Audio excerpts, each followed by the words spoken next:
Hello दोस्तों, welcome back to my channel doctor Yashasvi Medex.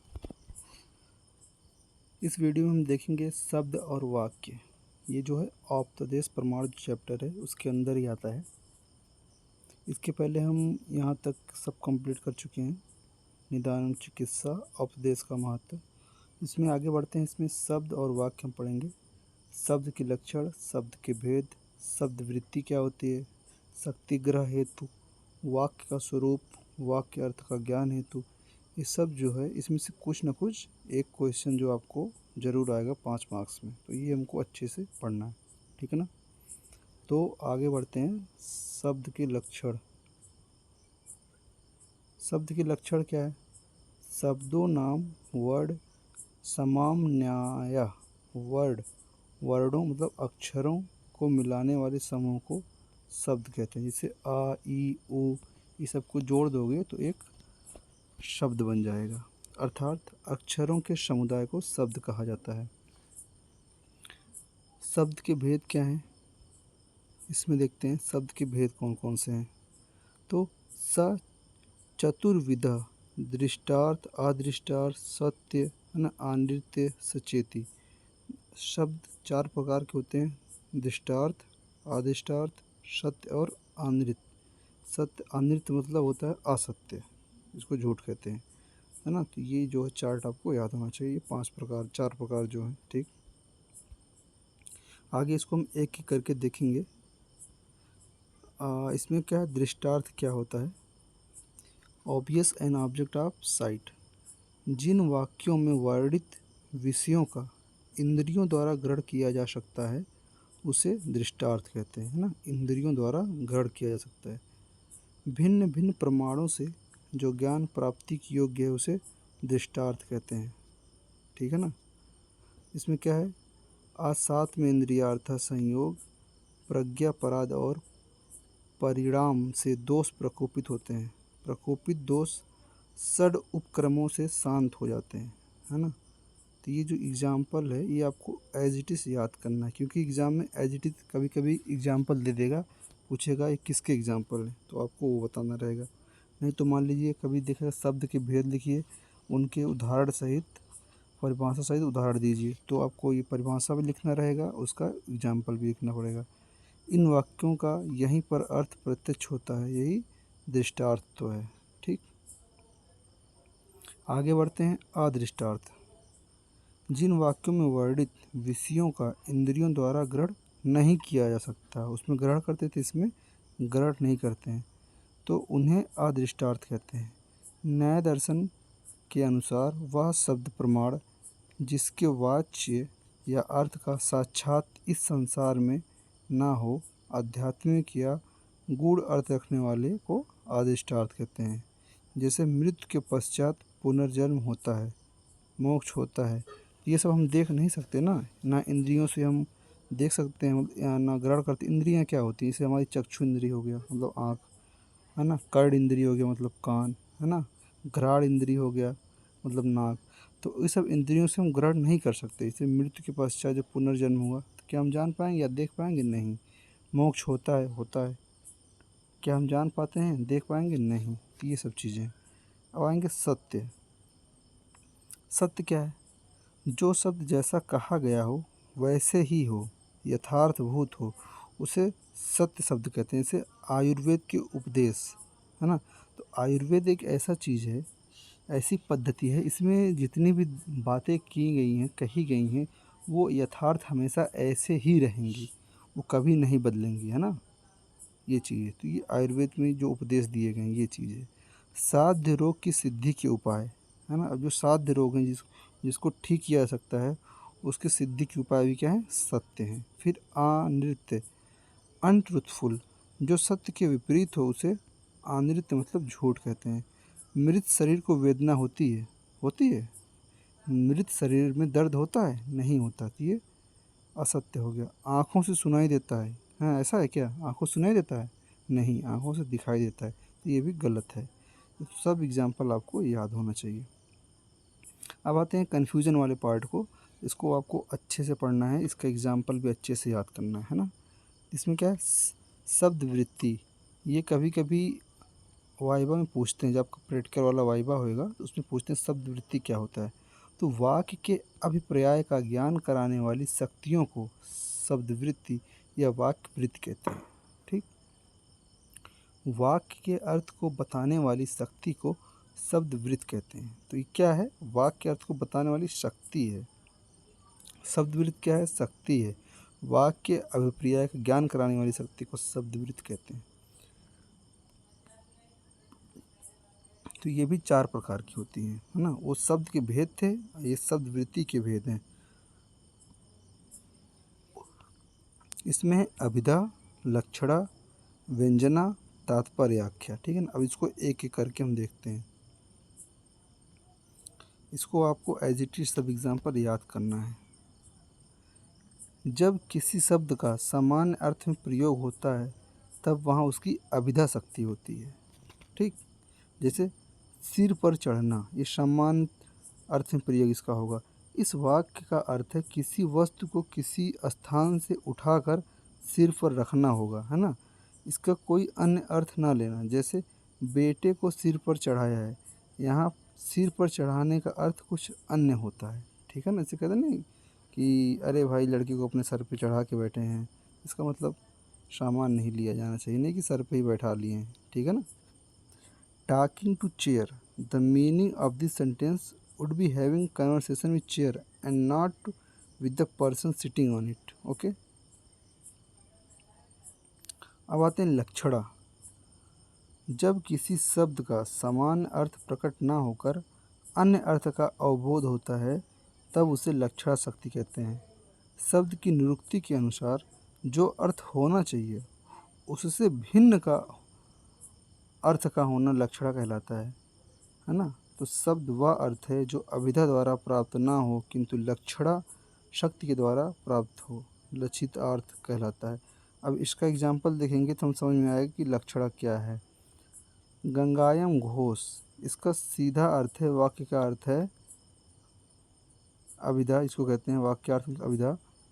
यहाँ गंगा पर कुटी है, परंतु यह अर्थ न लेकर गंगा समीप का अर्थ लिया जाएगा। जैसे गंगा घोष है मतलब कि गंगा पर कुटी है, तो इसका मतलब ये थोड़ी ना कि मतलब कि गंगा नदी पे कुटी बनाया गया है, ऐसा नहीं होता ना। तो गंगा नदी के पास में समीप में कोई कुटी है, तो ये चीज़ है। अब जैसे दूसरा एग्जाम्पल है तलवारें मैदान में आ गई हैं। तो इस वाक्य में तलवार का अर्थ तलवार ही करते तो अर्थ में कठिनाई होती। तो यहाँ तलवार का अर्थ है कि तलवार बंद सिपाही लेना है ना। जैसे कि तलवारें मैदान में आ गई तो तलवारें थोड़ी ना चल के जाएंगी, है ना। मतलब कोई सिपाही लोग जो हैं जो तलवार चलाते हैं वो लोग मैदान में आ गए हैं। ठीक, फिर आ गया talking to chair, the meaning of this sentence would be having conversation with the person sitting on the chair not with the chair itself. ठीक है ना। जैसे कोई कहीं कुर्सी से बात कर रहा है तो इसका मतलब नहीं कुर्सी से बात कर रहा है, कुर्सी पे जो इंसान बैठा है और उससे बात कर रहा है। तो ये हो गया लक्षणा का एग्जाम्पल। ठीक, ये एग्जाम फोटो में दिया गया है। अब बढ़ते हैं व्यंजना। व्यंजना क्या है? जब वाच्यार्थ या लक्ष्यार्थ से अतिरिक्त किसी तीसरे ही अर्थ का बोध होता है तो उसे व्यंजना शक्ति कहते हैं। जो शब्द शक्ति वक्ता बोधत्व जिससे बात की जा रही है प्रकरण देश काल चेष्टा आदि की विशेषता के कारण व्यंग्यार्थ की प्रतीति कराती है वह व्यंजना कही जाती है। इसका एग्जाम्पल क्या है? बच्चे के परीक्षा में उत्तीर्ण होने पर मतलब कि फेल होने पर पिताजी उसे कहते हैं तुमने तो बहुत अच्छा काम किया है, तुम तो मेरा नाम रोशन करोगे। यहाँ बच्चा इस वाक्य के अभिधेयार्थ और लक्ष्यार्थ से भिन्न एक तीसरे अर्थ समझ अपने पिता से भाग जाता है। तो व्यंजना कहने का मतलब ये है कि व्यंग मारना। कहते हैं ना कि मान लो कोई फेल हो गया तो पिताजी टॉन्ट मारते हुए कह रहे हैं अरे भाई तुमने तो मेरा नाम रोशन कर दिया है ना, जबकि वो अनुत्तीर्ण है। ठीक, अब आएंगे तात्पर्य आख्या, डिफरेंस टू एन ऑब्जेक्ट। एक शब्द के अनेक अर्थ हो सकते हैं, सही बात है। यदि किसी स्थिति में ऐसे किसी शब्द का प्रयोग किया जाए जिसके कई अर्थ हैं तो ऐसी दशा में अभिधा लक्षणा और व्यंजना से योग्य अर्थ का बोध नहीं होता। ऐसी अवस्था में शब्द की जिस शक्ति के से योग्य का अर्थ ज्ञान होता है उसे तात्पर्य आख्या कहते हैं। सैंधव, सैंधव जो शब्द इसके दो अर्थ होते हैं, एक होता है नमक, एक होता है घोड़ा। यदि भोजन के समय कोई कहे कि सैंधव लाओ, इसका अर्थ लेना चाहिए नमक लाओ, ना कि घोड़ा लाओ। ठीक है ना, कोई खाना खा रहा है तो नमक लेना, घोड़ा नहीं ले जाना। तो परिस्थिति के अनुसार शब्द का अर्थ जानना चाहिए। अभिधा, लक्षणा आदि शब्द वृत्तियों को पुनः विभिन्न प्रकार से विभाजित किया जाता है, जो निम्न प्रकार से हैं। ठीक, अब देखिए अभिधा के भेद क्या हैं, तीन हैं, रूढ़ि, यौगिक और योग रूढ़। तो रूढ़ि क्या होती है? रूढ़ि क्या होती है? जब शब्द के एक ही अर्थ का बोध होता है या शब्द समुदाय के रूप में अर्थ का बोध कराते हैं, वह रूढ़ि है। उदाहरण जल। यौगिक, नाम से पता चल रहा है दो चीज़ होंगी। जब शब्द के भागों से या अवयवों से अर्थ का बोध होता है तो उसे यौगिक कहते हैं। इसमें दो या दो से अधिक रूढ़ शब्दों का योग होता है। उदाहरण चिकित्सालय, चिकित्सा का जो घर है आलय, उसे चिकित्सालय कहते हैं। अब योग रूढ़, इन दोनों को जोड़ दो। जब शब्द दो शब्दों के योग से तो बनता है, परंतु उस योग के पश्चात उसका अन्य अर्थ ही रूढ़ हो जाता है, तो वह योग रूढ़ है। उदाहरण वारिज, अर्थात पानी में उत्पन्न होने वाले, परंतु यह शब्द कमल के अर्थ में ही रूढ़ हो गया। ठीक, ये चीज़ हो गया। अब आते हैं लक्षणा पे। लक्षणा में क्या है? रूढ़ि। जब शब्द कोई लक्ष्यार्थ रूढ़ हो जाता है तब वह रूढ़ि लक्षण कहलाता है। उदाहरण तलवारें मैदान में आ गई। यहाँ तलवार का अर्थ सैनिक है, ना कि तलवार। ऐसा कहने की रूढ़ि चली आ रही है ना। ये रूढ़ि कहने का मतलब कहते हैं ना कि अगर कहेंगे कोई कहावत जो पुराने ज़माने से चली आ रही है, इसका अर्थ कुछ और होता है। ठीक, ये चीज़ें हैं, अगर ये प्रचलन चला आ रहा है तो वो रूढ़ि हो गया। ठीक, अब आ गया प्रयोजनवती। जब किसी विशेष प्रयोजन हेतु लक्ष्यार्थ का प्रयोग होता है तब उसे प्रयोजनवती लक्षणा कहते हैं। उदाहरण आयुर्वेदो अमृता नाम। यह आयुर्वेद खाद्य वस्तु नहीं होने पर भी इसे अमृत कहा गया है। आयुर्वेद अमृत की तरह लाभकारी होने से इसे अमृत कहा गया है। अब ये चार्ट दिया गया है, इसको आपको लिख लिख के याद कर लीजिए, बना लीजिए। एग्ज़ाम में कोशिश करिए ज़्यादातर उसे चार्ट के फॉर्म में बनाइए, है ना, फ्लो चार्ट के फॉर्म में बनाइए, ताकि एग्जामिनर को देख के समझ में आ जाए कि बच्चे को सब आता है। और मान लीजिए आप हेडिंग लिखिए, हेडिंग के अंदर थोड़ा रिलेटेड टॉपिक डाल दीजिए और अच्छे से लिख दीजिए। ज़रूरी नहीं सब वर्ड बाय वर्ड ही सब सही लिखा जाए, रिलेटेड टॉपिक होना चाहिए बस। ठीक है ना, अच्छे खासे मार्क्स मिल जाते हैं। लेकिन उसके साथ साथ आप फ्लो चार्ट ज़रूर बनाइए। ठीक है ना, आगे बढ़ते हैं। गौड़ी लक्षणा। जब गुणों में सादृश्य जब गुणों में एक्सक्यूज़ मी ठीक, जब गुणों में सादृश्य दिखने के प्रयोजन से लक्ष्यार्थ का प्रयोग होता है तब उसे गौड़ी लक्षणा कहते हैं। उदाहरण रमेश गधा है। यहाँ रमेश को गधे समान मूर्ख दिखाने के प्रयोजन से उसे गधा कहा गया है। समझ में आया? ये चीज़ है। शुद्ध लक्षणा। जब सादृश्य से अतिरिक्त किसी प्रयोजन के कारण लक्ष्यार्थ का प्रयोग होता है तब उसे शुद्ध लक्षणा कहते हैं। उदाहरण में क्या है? गंगा पर कुटी है। यहाँ गंगा में कुटी है ऐसा अर्थ ना लेते हुए गंगा के निकट, गंगा के समीप कुटी है ऐसा अर्थ लिया जाता है। यहाँ निकटता के प्रयोजन से लक्ष्यार्थ का प्रयोग किया गया है। ठीक, अब बढ़ते हैं व्यंजना क्या होता है। शाब्दी। जब व्यंग्यार्थ शब्द पर आश्रित रहता है, व्यंग्यार्थ मतलब जो व्यंग मार रहा है, तब उसे शाब्दी व्यंजना कहते हैं। इस शब्द के स्थान पर अन्य समानार्थी शब्द रख देने पर व्यंग्यार्थ का ज्ञान नहीं होगा। ठीक है ना। जब व्यंग्यार्थ अर्थ पर आश्रित रहता है तब उसे आर्थी व्यंजना कहते हैं। अर्थात इस शब्द के स्थान पर अन्य समानार्थी शब्द रख देने पर भी व्यंग्यार्थ का ज्ञान होता है। नोट में क्या, अभिधा, लक्षणा, व्यंजना आदि पर लिखा गया लेख भारतीय काव्यशास्त्र पुस्तक से प्रेरित है। ठीक है ना। तो यहाँ पर आपका शब्द वृत्ति खत्म हुआ। अब पढ़ते हैं शक्तिग्रह हेतु। शक्तिग्रह हेतु, इसके बाद आएगा आपका वाक्य।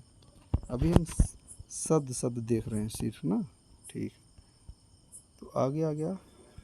प्रत्येक पद का अर्थ उसमें आश्रित शक्ति की सहायता से उजागर होती है। इस पद शक्ति के प्राप्ति की जो साधन है उन्हें शक्ति ग्रह कहते हैं। ठीक है ना। पद शक्ति प्राप्ति की जो साधन है उन्हें क्या कहेंगे? शक्ति ग्रह कहेंगे। पदों की शक्ति का ज्ञान होना शक्ति ग्रह है। ठीक है ना। तो शब्द में जिससे अर्थ बोध होता है उसे शक्ति ग्रह कहते हैं। तो शक्ति ग्रह कितने होते हैं? 8 होते हैं। कौन कौन? शक्ति ग्रहम, है ना, व्याकरण, उपमान, कोश, आप्तवाक्य, है ना, आप्तवाक्यात्, व्यवहारतस्य, वाक्यस्य, शेषात्, विवृत वर्धन्ति, सन्निध्याता, सिद्धिपदस्य वृद्धा, है ना। तो ये आपका श्लोक है। अगर आप ये 8 नाम कितने हैं? 2 4 6 8। अगर ये 8 नाम भी आप लिख देंगे तब भी काम चल जाएगा। ज़रूरी नहीं कि श्लोक ही लिखा जाए। ठीक है ना। तो 8 क्या क्या हैं? व्याकरण है, व्याकरण, उपमान, कोश, आप्तवाक्य, व्यवहार, वाक्य शेष, विवृति, सानिध्य। व्याकरण बोले तो ग्रामर, उपमान बोले तो कंपैरिजन, कोश बोले तो डिक्शनरी, आप्तवाक्य बोले तो स्टेटमेंट, व्यवहार बोले तो मैनर, वाक्य शेष बोले तो स्पीच, विवृति बोले तो इंटरप्रिटेशन, सानिध्य बोले तो प्रेजेंस ऑफ नोन वर्ड। ठीक, ये हो गया। तो अब जो है एक एक करके हम देख लेते हैं कि ग्रामर क्या होता है, उपमान क्या होता है। मूल धातु से उपसर्ग प्रत्यय जोड़कर शब्द बनता है। संस्कृत के लगभग हर शब्द धातुओं के रूप में तोड़ा जा सकता है। ठीक है ना। उदाहरण क्या है? पक्ता शब्द पश धातु में त्रिच पत्ते लगाकर बना है। पश धातु पकाना धर्म को इंगित करती है। अतः व्याकरण का ज्ञान होने से शब्द का अर्थ ज्ञान हो सकता है। अब हम देखेंगे उपमान। उपमान क्या है? कंपैरिजन। तो कंपैरिजन किस में होता है? किसी अप्रसिद्ध वस्तु का अन्य प्रसिद्ध वस्तु से तुलना करना उपमान कहलाता है। तुलना करने से जिस वस्तु का ज्ञान नहीं है वह भी हो जाता है। एग्जाम्पल कैसे है? धनुष की तरह जिसमें शरीर की आकृति हो जाती है उसे धनुर्वात कहते हैं, मतलब टिटनेस कहते हैं। तो टिटनेस एक ऐसी बीमारी है जिसमें शरीर धनुष के आकार का हो जाता है, टेढ़ा, है ना। यहाँ जिसने धनुर्वात के रोगी को नहीं देखा है उससे भी धनुर्वात में रोगी की अवस्था का ज्ञान हो जाता है, क्योंकि हमने कंपैरिजन कर लिया यदि उसने धनुष देखा है। अतः उपमान का ज्ञान होने से शब्द का यथार्थ ज्ञान हो जाता है। अब कोश क्या होता है? डिक्शनरी क्या होता है? यह शब्द के अनेक पर्यायवाची शब्द सिनोनिम होते हैं। कोश की सहायता से पर्यायवाची शब्दों से मूल शब्दों का जाना जा सकता है। जैसे मदना, मदना करहाटस्य राठा में करहाट एवं राठ मदन फल के पर्याय हैं। कोश की सहायता से इन दो शब्दों से मदन फल या अर्थ स्पष्ट हो सकता है। अतः कोश से शब्दों का अर्थ ज्ञान हो सकता है। ठीक है ना। फिर देखिए आप्त वाक्य मतलब अथॉरिटेटिव स्टेटमेंट। आप्त पुरुषों के शब्दों से भी शक्तिग्रह का ज्ञान होता है। इसे आप्त पुरुष जब किसी रोग के बारे में कहते हैं तब बिना उस रोग से ग्रसित रोगी को देखे ही हमें उस रोग का ज्ञान हो जाता है। तो आप्त पुरुष क्या करते थे? औपदेश देते थे। तो उन्हें त्रिकाल, पास्ट, प्रेजेंट, फ्यूचर सबकी जानकारी होती थी और वो मानसिक दोष, रज और तम रहित रहते थे। उसमें उसको कोई दोष नहीं होता था। वो आप्त पुरुष होते थे। ठीक है ना। वो आप्तोपदेश देते थे। तो आप्त वाक्य शब्द ज्ञान में सहायक है। फिर आ गया व्यवहार। अपने से बड़े व्यक्तियों के व्यवहारिक कार्यों को देखकर शब्दों के अर्थ का ज्ञान होता है। यदि पिता ने माँ से कहा कि पानी लाओ तब माँ पानी लाती है। यह देख बच्चे को जिसे पानी का अर्थ नहीं पता उससे भी पानी का अर्थ ज्ञान हो जाता है। अतः व्यवहार भी शब्द ज्ञान में ही सहायक है। आगे आएंगे वाक्य शेष। तो वाक्य शेष क्या है? वाक्य में उपस्थित शब्दों के संदर्भ से अर्थ का ज्ञान करना वाक्य शेष कहलाता है। जैसे सिर, हाथ, पैर, पृष्ठ कहने पर पुरुष का ज्ञान हो जाता है ना। तो कहने का मतलब जो जरूरी नहीं है पूरा इसे मनुष्य ही बोला जाए। अगर बोलेंगे उसके हाथ है, पैर है, सिर है, पीठ है तो हम पुरुष का ज्ञान हो जाएगा। ठीक, आगे बढ़ेंगे। विवृति, अनरिवेलिंग और इंटरप्रिटेशन। एक शब्द के अनेक अर्थ होते हैं, जहाँ शब्द के कहने पर उसके अर्थ का भी विवरण किया जाता है, उसे विवृति कहते हैं। जैसे मधु शब्द, मधु शब्द के कई अर्थ होते हैं, शहद, मदिरा, चैत, मास, एक दैत्य, वसंत आदि। ठीक, यदि वाक्य में ऐसा बताया जाए ही मधुशाला कविता की एक पंक्ति है, पाठक गण हैं, पीने वाले हैं, पुस्तक मेरी मधुशाला, ऐसा कहने पर यह कहना कि यहाँ मधु का अर्थ मदिरा है, तो इसे विवृत कहेंगे, है ना। ये चीज़ आगे आ गया। सानिध्य, ज्ञात शब्द के सानिध्य मतलब में रहने वाले, मतलब साथ में रहने वाले अज्ञात शब्द का ज्ञान होना सानिध्य कहला गया। प्रसिद्ध शब्द से अप्रसिद्ध शब्द का ज्ञान करना क्या कहलाया जाएगा? सानिध्य। उदाहरण क्या है? आम के पेड़ पर बसंत ऋतु में वसंत दूत मधुर आवाज़ में गाना गाती है, तो वसंत दूत क्या हो जाएगा? कोयल हो जाएगा। तो आम का पेड़, गाना, वसंत ऋतु इत्यादि शब्द के सानिध्य से वसंत दूत का क्या अर्थ निकलेगा? कोयल समझा जा सकता है। तो यहाँ पर हम शब्द खत्म कर दिए। अब आगे पढ़ेंगे हम वाक्य स्वरूप। तो वाक्य स्वरूप में क्या है? वाक्य क्या होता है? अक्षरों के समूह को हमने शब्द बोला था, तो शब्दों के समूह को हम वाक्य बोल देंगे, है ना। अर्थबोधक पद समूह वाक्य, ठीक है ना। पद का समूह, दो या दो से अधिक शब्दों को पद भी कहते हैं, जिसका सार्थक अर्थ निकलता है उसे वाक्य कहते हैं, ठीक है ना। अब वाक्यार्थ हेतु, वाक्यार्थ के 3 हेतु होते हैं। क्या क्या हैं? आकांक्षा, योग्यता, सानिध्य। ये आपको याद करना है, ये भी पूछा जाता है कि आकांक्षा क्या होता है, योग्यता क्या होता है, सानिध्य क्या होती है ना। ये भी आपको याद करना है। ये इम्पॉर्टेंट, बहुत इम्पॉर्टेंट चैप्टर है आप्तोपदेश। ठीक, आकांक्षा मतलब इच्छा होगा ना। तो एक वाक्य में कई शब्द या पद होते हैं, ऐसा होने पर भी कई वाक्यार्थ का बोध नहीं होता। वाक्यार्थ का बोध होने के लिए एक पद का दूसरे पदों से सहायता प्राप्त करना आवश्यक होता है, इसे ही आकांक्षा कहते हैं। आकांक्षा का अभिप्राय है कि वाक्य में शब्द ऐसे ही रखे ना हों, वे मिलकर किसी तात्पर्य का बोध कराते हों। जैसे रमेश और सुरेश पढ़ते हैं, यहाँ केवल रमेश और सुरेश कहने से वाक्यार्थ का ज्ञान नहीं होता, किंतु पढ़ते हैं कहने पर वाक्य का योग्य का ज्ञान होता है। फिर योग्यता क्या होता है? अर्थस्य अबाधा योग्यता, अर्थ का बाधित ना होना योग्यता है। योग्यता का अभिप्राय है कि पदों के समूह से निकला हुआ अर्थ असंगत या असंभव ना हो। जैसे पानी में हाथ जल गया, ठीक है ना, ये असंभव नहीं है।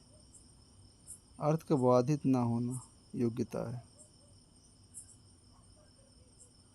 योग्यता का अभिप्राय है कि पदों के समूह से निकला हुआ अर्थ असंगत या असंभव ना हो। तो पानी में हाथ जल गया, संभव नहीं है, जल भी सकता है अगर पानी गर्म है तो, ठीक है ना। फिर आगे आएंगे, सानिध्य क्या होती है? सानिध्य क्या है? सानिध्य या आसक्ति का अर्थ है समीप या निकटता, अर्थात अर्थबोध कराने वाले पदों के बीच देश या काल का व्यवधान ना हो। पदों का बिना विलंब से किए गए उच्चारण को सानिध्य कहते हैं। जैसे पानी कहकर कुछ समय बाद बह रहा है कहने से काल का व्यवधान हो जाता है, जिससे वाक्य के अर्थ का ज्ञान नहीं होता। तुरंत बोलो कि पानी अभी बह रहा है या कल बह रहा था, जो भी है, ठीक है ना। इन्फॉर्मेटिव क्या है देख लेते हैं। इसमें क्या है? शब्द वृत्ति, वाक्यार्थ, ज्ञान हेतु आदि का आयुर्वेद में प्रयोजन, है ना। इसमें क्या है? इसमें है अधिकतर आयुर्वेदीय ग्रंथ, एक मिनट, अधिकतर आयुर्वेदिक ग्रंथ गुरु शिष्य संवाद रूप में लिखे गए हैं। मतलब गुरु जो भी उपदेश देते थे गुरुकुल में बैठकर, वो शिष्य उसको लिख लेते थे, तो ये सब आयुर्वेद बना है, ठीक है ना। तो वही लिखा है कि गुरु शिष्य संवाद रूप में, बातचीत रूप में, उपदेष्टा अपनी बात कहने के लिए अनेकानेक वाक्य, चतुर्य वाक्य, छल आदि का प्रयोग करते थे। इन उपदेशों को यथार्थ समझने के लिए शब्द हेतु वाक्यार्थ ज्ञान हेतु अधिक ज्ञान अत्यावश्यक है। तो यहाँ पर ये चैप्टर ख़त्म होता है। तो ये जो आप्तोपदेश प्रमाण चैप्टर है, इसके अंदर की बातें हम ये सब कर रहे थे। तो ये चैप्टर बहुत ही इम्पोर्टेंट है। आप्तोपदेश प्रमाण मतलब 10 मार्क्स का क्वेश्चन आता ही है, लगभग हर दूसरे साल आता है ना। अगर मान लीजिए लॉन्ग में ना आए तो शॉर्ट में ज़रूर आता है। तो ये वीडियो मोस्ट इम्पॉर्टेंट वीडियो है, ठीक है ना। इसके आगे भी आएगा प्रत्यक्ष प्रमाण, वो भी हर साल आता है। अनुमान प्रमाण है ना, तो वहाँ से चिकित्सीय महत्व के क्वेश्चन बनते हैं अनुमान प्रमाण से, ठीक। तो सब आगे पढ़ेंगे। अगर ये समझ में आया हो तो चैनल को लाइक करिए, शेयर कीजिए, सब्सक्राइब कीजिए, है ना। Thank you.